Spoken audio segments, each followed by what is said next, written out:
Welcome back to SK Lifestyle. Of course, we have a 2005 Toyota Highlander Limited V6 all-wheel drive, and I'm going to do a quick overview of it and just my thoughts and what I think about this vehicle, having owned it for a few days now. So let's check it out. So this vehicle has held up very well for its age. Not just from a standpoint of, rust and that sort of thing, but I mean looks as well. The looks of it, it's not bad at all, and it's definitely going to be the kind of vehicle that people are going to be surprised that it's only a 2005, especially when you have the leather and that sort of thing as well. Of course, this Limited came with the chrome wheels, as I said, leather interior, got the roof rack, you got the sunroof, obviously all-wheel drive, and we have a third row. So my thoughts: this isn't going to be the kind of vehicle you get if you really need a third row all the time. But if you're the kind of person that maybe 2-3 times a year, there's a good night out on the town, you got a couple extra friends you need to bring back or that sort of thing, then this is great. Because otherwise, it's just me and my wife, and we just want a decent size SUV. So really, we have all the extra storage of that third row, which it offers. And just pull that up, slide it down, and of course this is really good trunk space without even having to use the second row. But I like the fact that we have that option. We can actually sneak people back there. So I probably should start with the front of the vehicle, but it's my channel, so I'm gonna do what I want, right? Hopefully you guys like it. If you don't, leave it in the comment section down below. I will always get back to you, and I definitely appreciate the comment and the feedback, and it definitely factors into what I do with my videos. So with that said, let's keep going. So with the third row, believe it or not, there is actually heated controls back here, which is really nice. For a 2005, you got cup holders as well. So you got pretty decent sized windows too. I mean, these provide for a lot of good visibility from the front, and I'll even just give you that shot right now. So when you're back here and you're looking back, you can see a very good amount. And those windows certainly help out. And I like how tall they are, nice and square. You know what I mean? It just gives you all the visibility that you possibly could. So if you are one of the unfortunate people that have to be stuck in the third row, and I'll show you what it's like to try to get in it. Definitely a lot different than my Nissan Pathfinder. Check out that review up above. But if you are, at least while you're back here, you have a good visibility, you have actual leather seats, and you have heated controls and cup holders. So I mean, it's not terrible, that's for sure. Now, this is a very good, what do you want to call it, candidate specimen for a 2005 Highlander. This has had 2 owners. The service history is impeccable, only serviced by Toyota. And I'm pretty sure it's garage kept. 146,000 miles on her, and other than the floor mats, you really can't tell at all. And that's what I like. And it's a Toyota, so it's gonna run forever. So before I finish up with the back here, one other thing I'll have to say: if you check out 5 things I hate about my Nissan Pathfinder, check that out up above, you'll see one of them is about the tailgate. Now, even though this is a smaller vehicle than our Pathfinder, Pathfinder is probably another 5 inches taller. When I stand underneath this liftgate, my head does not hit it. Now, I'm about 5'10", we'll say 5'11", especially right now with shoes on. So, you know what I mean? Somebody that's 6'5" is probably gonna hit this for sure. But the point is, most people are about my height or shorter. So it's nice that this lifts all the way up. That extra few inches makes a difference, because you don't know how many times I've bumped my head just trying to get some groceries in the back. So it's just a nice feature to have, and I definitely appreciate that. And I'll give you a quick view right under here.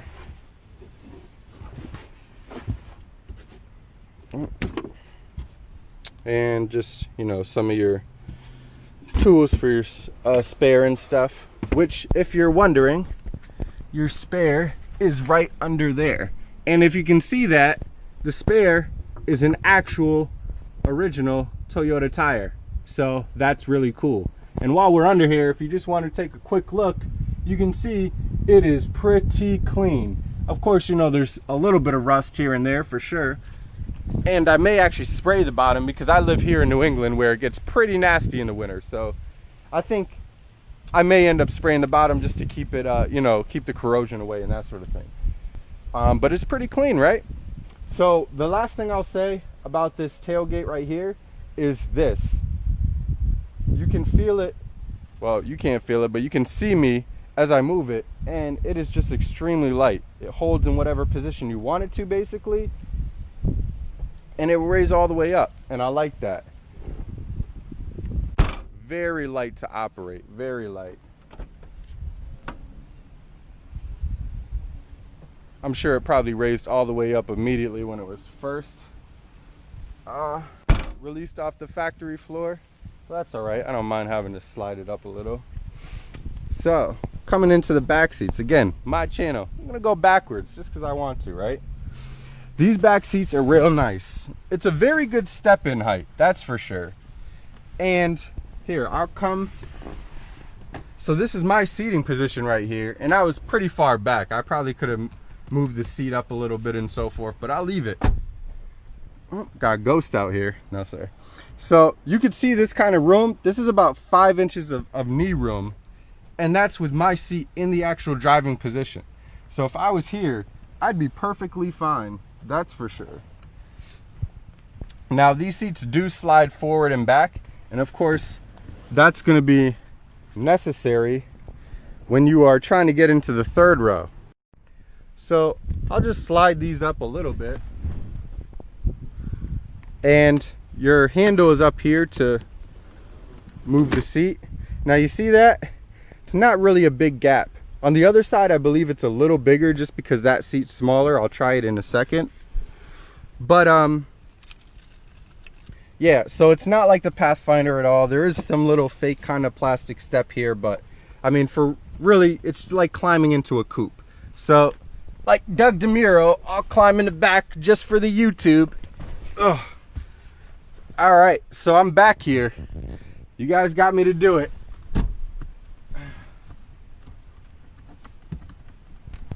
Let's see. All right, so I got the seat up just a little bit, and this is SK back here. Now, honestly, with the seat moved just about an inch or so, at least my feet have room, my knees have room. Obviously, I don't have the headrest up. I can raise it all the way if I want to, you know. So, you know, I can't have the headrest where I want it. And honestly, this headrest makes a big difference. Having support all the way up here helps out, because if you can see, there's only about 4 inches from the ground from where the seat is. It's a lot different than the Pathfinder. So it feels like I'm kind of sitting on the ground, like, you know what I mean, with my knees just in front of me. It doesn't really feel as much as like I'm sitting in a chair. But hey, it is what it is. And again, it feels pretty nice with these big windows back here. And it'd be pretty nice to have air controls back here too, so you're not too hot back here, you're not too cold, that sort of thing. That said, I think I'm about to jump out because again, it's just kind of transporting people across town or whatever, that kind of, you know what I mean, whatever you need. Or I guess really small children, that you can certainly, you know, put back there. And I'll go ahead and I'll try it from the other side just to see, because I think this side had slightly more room. Yeah, so you see, this one will automatically slide all the way forward for you. So it's probably a little easier to get people in this way. But still, it's still like climbing into a coupe. And you can see these leathers are really nice. I mean, little mark there, 1 or 2 here and there, but for the most part, this thing is held up really well. One thing I like is it reminds me of an older vehicle in that it doesn't, like, the paneling doesn't seem as thick as like some of the newer cars and stuff like that, but you also hear it, you know what I mean? But it doesn't sound bad for the ears, so that sounds pretty solid. But you know, if it was a modern car, you know, a bigger SUV, it'd probably sound a little more bank vaultish. But I'll say this is a very comfortable vehicle, and I'll go ahead and start it up right now.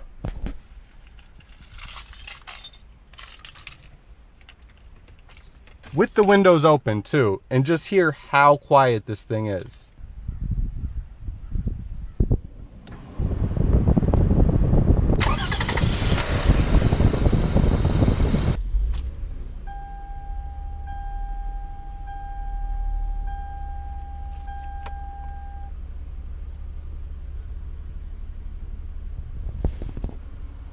I mean, you tell me. I think this is extremely quiet. There's no shaking, any vibrations, any squeaking noises, rattling, nothing. Nothing. Listen outside. So, I mean, that's just a testament to Toyota. And this was actually built in Japan still at the time. So this is really good Japanese quality in this vehicle, and it says it. And certainly thank you to the owners too for taking such good care of it. But you know what I mean, to have a vehicle like this, and I'm still a young guy, so there's a lot of cars that I'd like and that I want, and I do plan on still buying different vehicles. But you also need a car for certain things, and I need a car that if we do go lease vehicles in the near future, that we still have a car we can put a whole bunch of miles on, that we can rely upon, that is not going to be just a money pit, right? Because you want something that you can go to and rely on for whatever the trip is, or if you just don't have miles and that sort of thing, you want to have your other vehicle to be solid. So this one, for us, is going to be able to provide a lot of space, a lot of usability. We got the crossbar so we can put the cargo box up top. I'm going to put a hitch on it so I can tow the jet ski with it. It's all-wheel drive. It'll have no problem. Lots of space so we can do our trips to Home Depot, to the grocery store. And it's all-wheel drive, so New England will have no problem. And it's a Toyota. You hear how buttery smooth the engine is. You just see how clean it is, how just good it's going to keep running, and that's an important thing for us. So I think that's the kind of thing for a lot of people. Maybe you're a family person and you have 2 or 3 kids, you know what I mean? This will still be able to hold up very well, do a lot of the things you need for it. And I think it's just one of those vehicles that, you know, regardless if you're just a small, you know, a young couple, whether you're a family, this can do a lot of stuff for you, and that's probably why you're looking at it. And it's going to be reliable, and a lot of people don't want to deal with cars. I mean, I have mechanics in the family, very thankful for it, but even still, it's just a lot to deal with just constant problems with cars. And this is the kind of car that is not going to have any issues whatsoever. There's not a single thing on it that doesn't work properly, and that's great. You know what I mean? Electric seats still work, no problem. Everything in here works great. So again, if you guys have any questions or comments, leave those down below. I am definitely going to be doing more videos on this, more specified videos tailored to whatever the topic is, whether it's the engine, maintenance itself, you know, hidden features and quirks of the car, that sort of thing. So definitely leave your comments, and any videos that you would like to see on the vehicles, certainly leave that down below as well. I've made tons of videos per my viewers' requests, so don't be afraid to ask, and I'll certainly take it into consideration. So I'm going to do a quick drive with this just so you can see what it feels like to drive down the road, and probably a little different kind of review than some of the other ones I've done. But again, my channel, just switching it up a little bit. And I'm very thankful to have my new car. Let me know what you think. Do you think it's a piece of crap?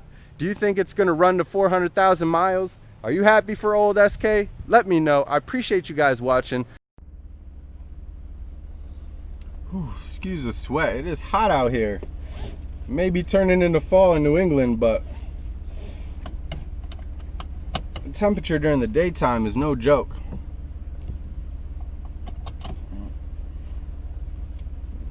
Twist my seatbelt here. All right, let's go for a drive.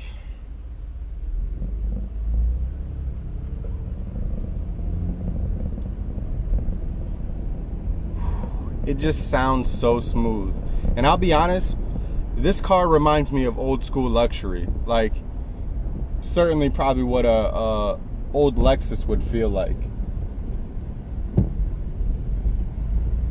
I mean, it's perfectly smooth concrete. I'm in a nice school area right now, so the street couldn't be any more perfect. But even on the harsher roads, it's still just smooth, and it soaks up bumps, which I'm surprised about, honestly. I mean, it's an SUV, but it is an older one.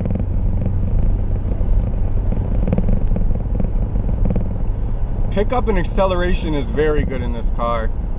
I'm not driving it like Need for Speed, but if you want to get into traffic, if you want to pull out from a light and feel like you have adequate pulling power, you do, for sure.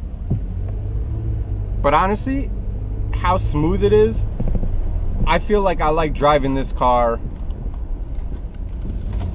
just not slow, but just, I don't know, just relaxing. Like I'm not in a rush to go anywhere. It's just such a nice drive. It's very comfortable. And again, visibility, I mean, it's just no question. Any direction. What I like to, even over my left shoulder, one thing that is unique, well, not unique, but a little different, is like in the Pathfinder, it's so thick right here. Now this is pretty thick too, but it kind of like curves a bit. So this window behind me is slightly at an angle like this. Basically what I'm trying to say is when I turn, I see a lot of the second window behind me, the passenger window behind me, and that's good. That means I have lots of visibility, and I can even see a small little sliver of the back window behind me in the way back. And of course, if I look to the right, well, you know, it's just clear view, and that's a great thing. But we've been in here driving for a while now, so I'm gonna wrap this up because as you can see, this thing is just solid. The sound is great, and even when I close this,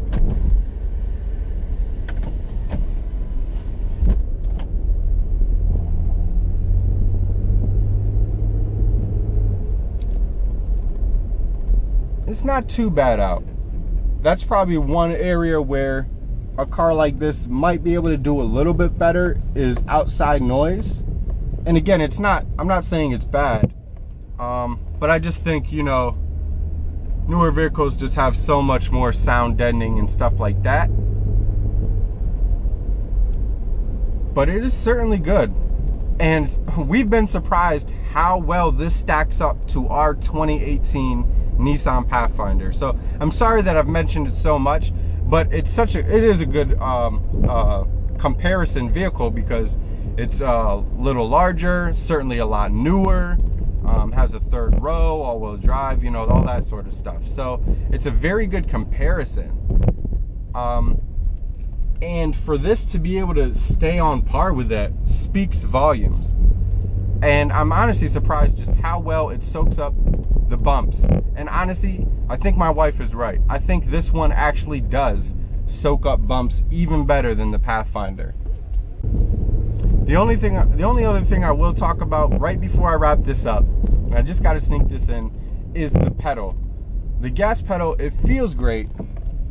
It's, you know, it takes no pressure at all to get the car moving and that sort of thing. But there's a lot of resistance, maybe about a third of the way through. And you can certainly push through it, but that resistance is there. It's good because it's at the right points where you want to go, you know, 40 miles an hour down the road, or you want to do 65 on the highway. But it doesn't let you access all the engine's power. Certainly you access enough to get you going, but basically it's built that way so you get better gas mileage. I can tell that, because anywhere after that is like kind of like if you were to try to drop it into your VTEC mode or something, like you're trying to really dig into the engine, you know what I mean? And so as I'm driving around, it's like, and it'll still accelerate when it hits that point of pressure. It's just not, it wants to keep it down. And as I'm driving, I've always been between 1,000 and 1,500 RPMs. So that's one other thing that I did like about this car, is it seemed like it was going to be able to get pretty decent gas mileage for an older SUV that's all-wheel drive.